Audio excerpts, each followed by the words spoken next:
রাজবাড়ীর দৌলতদিয়ায় ফেরিতে উঠতে গিয়ে উল্টে পদ্মা নদীতে পড়ে গেছে সৌহার্দ্য পরিবহনের একটি বাস।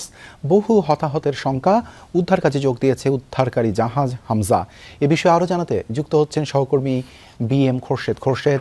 বাসটি কোথায় থেকে ঢাকায় আসছিল, কতজন যাত্রী ছিল বাসে?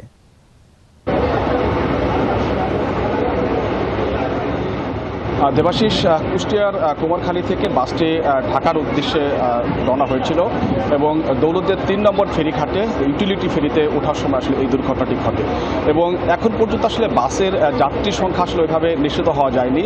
ধারণা করা হচ্ছে 40 থেকে 50 জন যাত্রী নিয়ে কিন্তু ঢাকার উদ্দেশ্যে রওনা হয়েছিল এবং আপনি জানেন যে ঈদ শেষে অনেকে কর্মস্থলে ফিরছিলেন এবং ধারণা করা হচ্ছে যে এই যানবাহনের ভিতরে, এই বাসের ভিতরে আসলে সেই কর্মস্থলমুখী অনেক মানুষ কিন্তু ছিল এবং স্থানীয় যে তথ্যটি আমরা যেটি জানতে পেরেছি যে এই 10-12 জনকে আসলে উদ্ধার করা হয়েছিল। বাকি সবাই কিন্তু আসলে বাসে আটকা পড়ার কিন্তু একটা আশঙ্কা কিন্তু করা হচ্ছে এবং ধারণা করা হচ্ছে তারা হয়তোবা আটকা পড়েছে ভিতরে। এবং এই ঘটনার পরপরই ফায়ার সার্ভিসের যে ডুবুরি দল তারা ঘটনাস্থলে এসেছেন এবং উদ্ধারকারী জাহাজ হামজা, যেটি আগে থেকে আসলে এই নৌ রুটে সার্বক্ষণিক কোনো দুর্ঘটনা ঘটলে ব্যবস্থা সেই ঘাট থেকে দৌলতদিয়া ঘাটে এসে পৌঁছেছে এবং কর্মকর্তাদেরকে দেখছি এবং এইখানে প্রশাসনের কর্মকর্তা রয়েছেন, তারা পুরো বিষয়টি আসলে তদারকি করছেন। এখন পর্যন্ত আসলে উদ্ধার হয়নি। আমরা উদ্ধার এই ঘটনাস্থলে রয়েছে এবং পরবর্তীতে আসলে কোনো আপডেট থাকলে আসলে আপনাকে জানিয়ে দেব।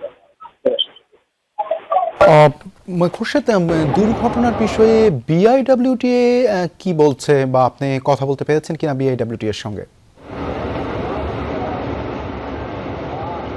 BIWTA বা BIWTC যে বিষয়টি বলছে আসলে এটা নিয়ন্ত্রণ হারিয়ে আসলে বাসটি কিন্তু পড়ে গেছে এবং আমরা দেখেছি যে এর আগেও কিন্তু ঈদে যখন আমরা ঘরমুখ মানুষের যখন খবর জানাচ্ছিলাম তখন ঘাটগুলো কিন্তু যেহেতু নদীর পানি কমে গেছে, যে কারণে ঘাটগুলো কিন্তু এখন অনেক বেশি খাড়া রয়েছে এবং উঁচু, উঠতে নামতে আসলে অনেকটাই সমস্যা হচ্ছে।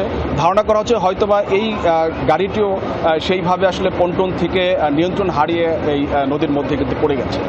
দেবাশিস, ধন্যবাদ খোরশেদ আমাদের সাথে যুক্ত হবার জন্য।